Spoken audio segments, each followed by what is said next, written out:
भेलपूरी बनाने का सबका अपना तरीका है, पर ये तरीके से अगर आपने बना लिया तो आप खाते रह जाओगे।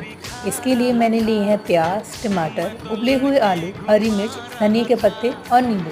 मसाले लिए हैं मैंने नमक, मिर्च और पुदीना पाउडर, मीठी चटनी और नमकीन में मैंने लिया है मिक्स नमकीन और सेव नमकीन। आप कोई भी मिक्स नमकीन यूज़ कर सकते हैं।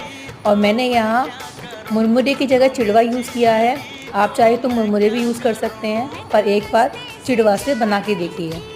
और फिर क्या सबको मिक्स कर दीजिए और नमकीन को सिर्फ लास्ट में डालिएगा।